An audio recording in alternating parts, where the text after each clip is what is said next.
Good evening. My name is Mike Trevisano. I am ordained as a Shuzo in our seminary program here at the part of our Dragonfly Sangha, the Blue Mountain Lotus Society, and I will be delivering this evening's Dharma talk. The topic this evening is the path of seeing clearly, the right view, the first of the Eightfold Path. I'm continuing what Sensei Tony started talking about last week with the right intent. And I want to repeat something he talked about, the idea of this word right in the Eightfold Path. Traditionally, each of the eight starts with the word right. Right view, right intention, right action, right speech, right effort, right. And it might imply that there's an idea that there's a right one. Do it right, do it right, do it right. But that's not really the point. It's not about doing something right. There's not a right answer. There's not a singular perfect thing that we would have to achieve in each of these things in order to make some sort of imaginary perfect progress. The idea here is it's a skillful means, or upaya. That what's the right one? The right one is the one that's helpful, that's useful, the one that helps to alleviate suffering for ourselves and for others. That's the right one. It's a path. The best that you can on the path, right? It's helpful, useful. So the Eightfold Path, of course, is the fourth of the Four Noble Truths. The Four Noble Truths being Shakyamuni Buddha's sort of big, huge first foundational teaching that he delivers after his enlightenment. He comes to this group of guys, fellow monks, and he says, I have found a middle way. What we've been doing is not the most effective thing, right? And I figured it out. He's talking from a great bit of experience. He, as Siddhartha Gautama, first 27 years of his life, he has wealth beyond imagination. He's a prince. He has everything you could imagine you'd ever want in life. And he realizes, and I suffered. I had everything. All of the stuff that we usually, in our culture today, think is going to do the trick. You know, if I just had this job and people thought of me this way and they called me this and I drove this kind of car and I, lived in this amazing house, right? Then I would be happy. I wouldn't suffer. And Siddhartha, 27 years ago, says, no, it's not true. I had it. I had all that stuff. And I suffered. And I gave it all up. I said, all right, well, the answer's not there. The answer to suffering is not in having everything. So I'm going to give it all away. I'm going to go out to the woods. I'm going to live there. He lived there for 7 years. And he as a wandering ascetic, sort of self-tortured, right? Didn't eat anything. If you see, some of the images of Siddhartha during his wandering ascetic years, he looks like something right out of The Walking Dead, right? He's like completely skeletal, like emaciated. In fact, some of the stories when he's found by the little girl who finds him after he collapses, Sujata, she finds him and she thinks he's a ghost. She's like, this guy looks like a ghost. Luckily for all of us, she offers him a little rice and milk. And he realizes, man, this is not working, this ascetic thing. And so his teaching has that as well. It says, look, I had everything. I was able to do anything, and I suffered. And then I had nothing, and I was able to do nothing, and I suffered. So the answer can't be in doing and having. Because I was able to do it and have everything, and I was able to see what it was like to not be able to have and not be able to do. I still suffered in the same way. It's not in these places. It's got to be something else. Guys, I have found a middle way. He found a middle way. And he talks about this middle way in this foundational teaching, the Four Noble Truths. The first of the Noble Truths is the Noble Truth of suffering, or dukkha. And simply put, the first Noble Truth is we suffer. As humans, it's a birthright that we suffer. And it's important to distinguish between the idea of pain and suffering. I know Sensei Tony did last week. I'll repeat it here because it's important to know that life can be painful. We experience things that we have a right to experience bad emotions, sadness and tears and feeling awful, because life is painful. But it's the stories, the thoughts, and the stuff we tell about those painful experiences that cause suffering. One of my favorite stories the Buddha talks about to sort of make this distinction between pain and suffering is this idea. He says, when we are shot by an arrow, it's like we're really shot with two arrows. Because the first arrow hits, and that's pain. I have an arrow sticking out of my chest. Nobody would argue with you that that's pain. Like, dude, you got an arrow in your chest. That looks painful. It is, right? But what we tend to do, metaphorically, is we get hit with the arrow, and we tell a story about it. I got this arrow. Who would do this to me? I get along with everybody. Everybody likes me. Why would anybody? That guy shot. I thought we were friends. He betrayed me, that guy. And why would he do it with a red arrow? He knows I hate red. And look what it's done to my shirt. I just got this shirt. This is that we tell this crazy story. And that crazy story is our suffering. So the pain is the arrow. What we really should be doing, in a perfectly clear way, would be, I have an arrow in my chest. I need to get to a hospital and throw the rest out. Get rid of the second arrow, right? I'm telling the story light, and suffering is not light.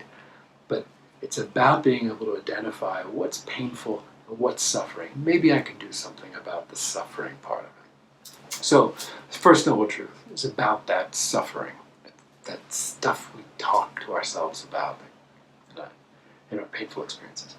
The second noble truth is the causes of suffering. What the Buddha says is, we suffer because we crave things, we thirst. What he's talking about, I think in the Four Directions system of mindfulness, we talk about this image of perfection that our ego self has, that it's conditioned in us, that I've got this picture of life. And if you asked me to explain it, it would sound like some crazy lunatic fever dream, because it's a moving target, right? And it kind of floats all over the place. But I'm pretty sure about it. I'm pretty confident that people should think of me this way, and I look a certain way, six-pack, right? Perfect, like, appearance that never gets old. That I've got this job, I drive this car, that I've got this title, right? Whatever that stuff is. But the problem I have is that I'm here. I'm not here. And the gap between the two is suffering. Because I crave things and experiences and stuff that will close this gap. And I don't see that every time I close with, the gap just kind of changes a little bit. These images of perfection they're moving targets. He says it's that craving. It's the craving that we think that if I just had this stuff or this experience or this relationship or whatever it is, that would fix me, is a trick. That it's the craving. So the third noble truth is, stop that craving. If you want to end suffering, stop the craving. Don't fill it. Because if you get the stuff you're hunting after, we know this. The hedonic treadmill, right? We run on it forever. We think that, our biology tells us, if I get this stuff, it'll make me better. But as soon as we get it, we just want something else right afterward. Right? We just never stop running on this treadmill. And he says, if you can stop that, then you can stop suffering. And he knows that is a lot easier said than done.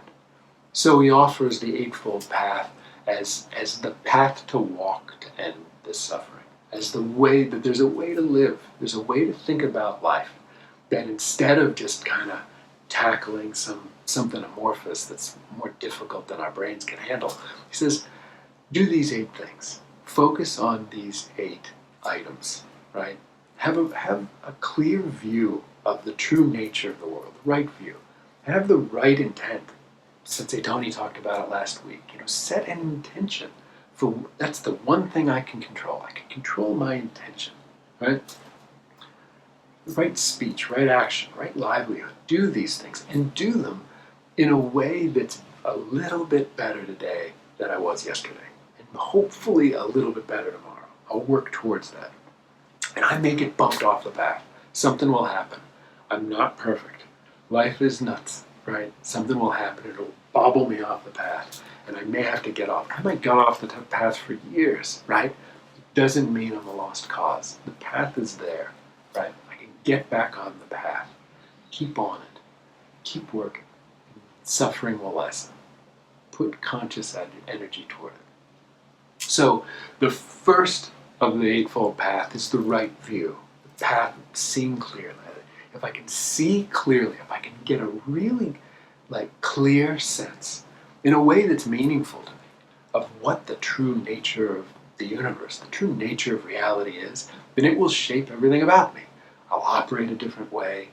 The way I work will be different. The kind of effort I put towards things, my focus in meditating, or my valuing of meditation as a practice, all of that will be shaped by the way I look at the world, the view I have of it. In our tradition, the way this is expressed really clearly is the Three Principles of Oneness.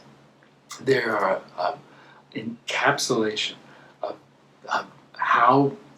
the true nature of the universe. So when we break them down, maybe hopefully we'll see how. So the first principle of oneness, and the first part of the right view, is this idea that suffering transforms into compassion. And what's important with this stuff is that it be evident, that it be self-evident. I shouldn't necessarily have to work for it to see these things. It should be right in front of us. And I think we can see this with suffering transforming into compassion. And here's how. I suffer. That funny story I have with the arrow isn't so funny when I'm feeling tremendously guilty about something, or I'm depressed, or I'm anxious, or I don't feel worthy, or whatever that stuff is. And by virtue of me doing it, I know you do it. I know everybody does it. I know that to be true as a condition of humanity, right? It's like we're born, and somebody comes up to us and says, hey, welcome to humanity. It gets cold sometimes, so make sure you get a sweater. Oh, and here's your suffering. Let me just put that around your neck. Yeah, the chain pinches a little bit, and it gets a little heavy sometimes, and that'll happen as you get older. It'll get heavier. But hey, good luck. I know this to be true about myself. I know it about everybody. We suffer, and I do not like it, right? Sounds flippant and stupid to say, and I don't like to suffer. I don't like it. So I have compassion for myself feeling that way. Man, let's do something to not feel that way. And I see that others experience it too, and I don't want that for them. I'm most impacted when the people that are closest to me, I love, my family, my closest friends, when they experience it, I don't want that for them. I feel compassion emerges naturally. But I can go further. People I see in the world or life that I disagree with, that I would call an enemy, that I would say that guy's a total jerk. I really see it clearly. I know why he's a jerk. Because he's suffering.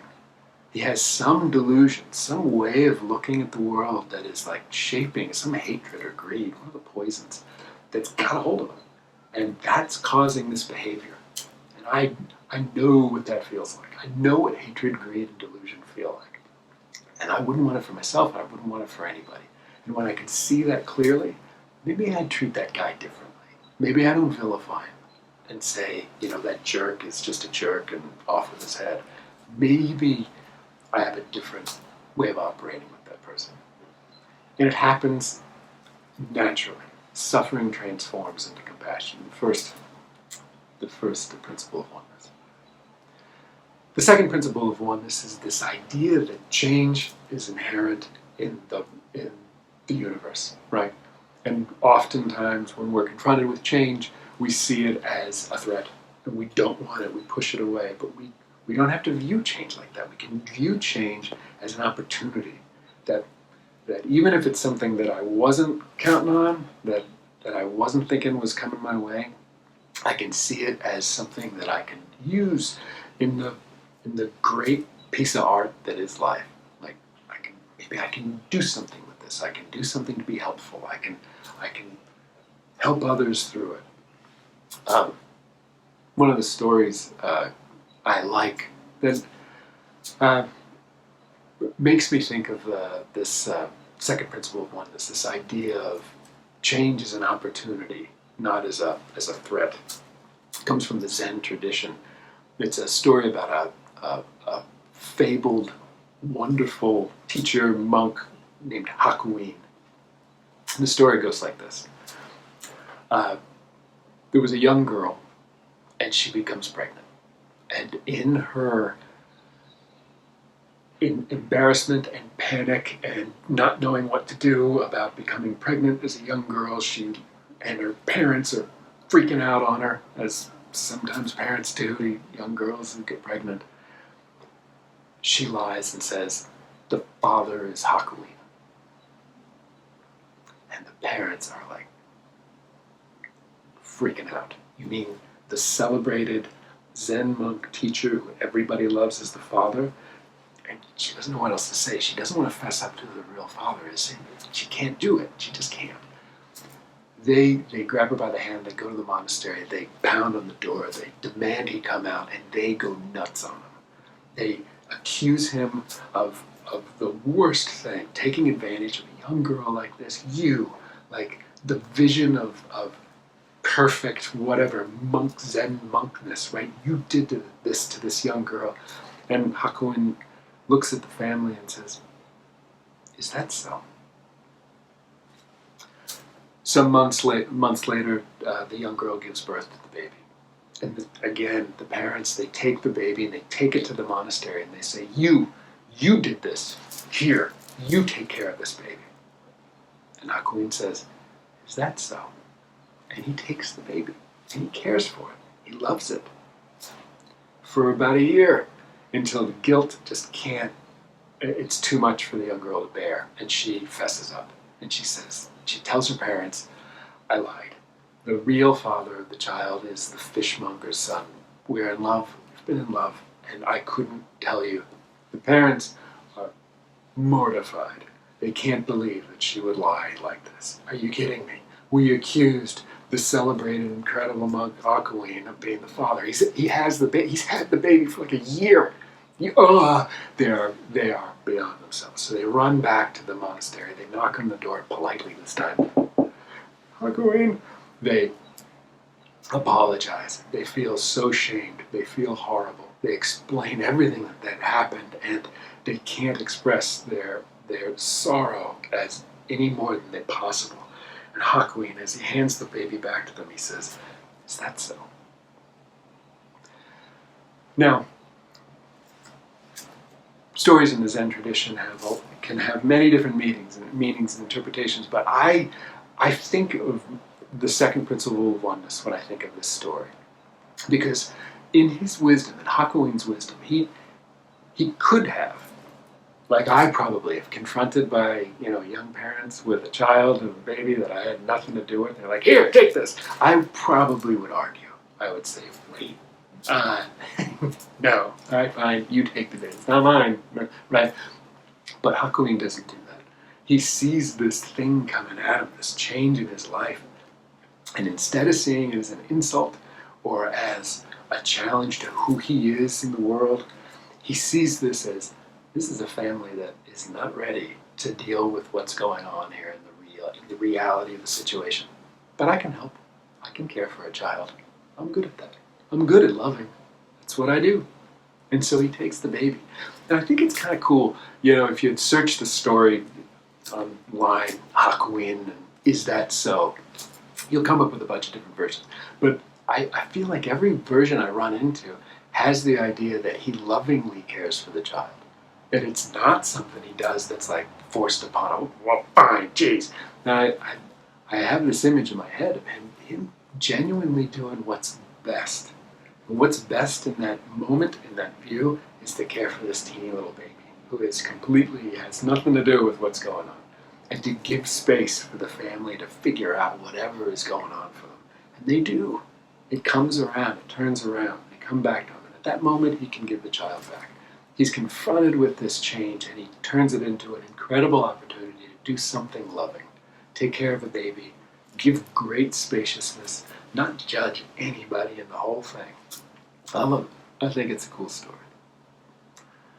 The third principle of love, oneness that helps us to experience this right view of the Eightfold Path is this principle, this idea of separation, this normal way I see myself in the world. That here's Mike, and here's you, and there's a tree, and we're all separate, and there's this desk, right? And I go around in life, and I fight people, and hopefully some people will help me, and we're all very different, and it's me against the world, right? But that this feeling of separation transforms into a very apparent idea of interbeing, that I'm not separate. That if I really look, I don't have to look far before I realize that the things I typically see as boundaries between myself and others disappear awful fast when I realize that everything I have is because of other people. My parents to their parents to their parents to their parents bringing me here, right? And the connection to the air and my dependence on that as every bit as much as I depend on my heart or my lungs, that I'm not separate from it. That to think that the air and me are different is just not seeing it right. Take it away, and there won't be Mike for very long. Right? That all of a sudden the lines between me and not me start to get very, very blurry. The robe that I'm wearing, it came from people getting material and sewing it, and a truck driver bringing it somewhere, right? The Amazon Prime guy delivering, whatever, right? Take out any of those things and there would be no robe, right? That I am, what I am is not just this little separate thing. I am this part of an incredible web. And it's the incredible web that is oneness. When I see that, when I realize that deeply, everything kind of changes, right? I see people's behavior, I see my own behavior, I see what I want in life changing. It's not about competition so much anymore. Why would it be? We're all one thing. It's not about having more. It's not about needing to be more, defining myself as special in somehow, because we're all one. That's what's special. And man, when you feel it, you really feel it. And oneness is not sameness, right? It's not about one being, we're all the same exact thing. No, it's this sort of crazy celebration of wow, we can be and do and all this stuff as part of the artwork of life. And it's all connected, man. So, the three principles of oneness help me to see this right view. And the clearer I can see that, the more evidence I can sort of allow come into myself, the bigger the difference I'll have in my own life, the less suffering I'll experience, naturally. Inevitably, in the end, the right view, the three principles of oneness, the Four Noble Truths, it's all about recognizing I'm not separate. I don't have to suffer. We're not alone. I hope this was helpful. I hope you enjoyed it. Be well. Thank you very much.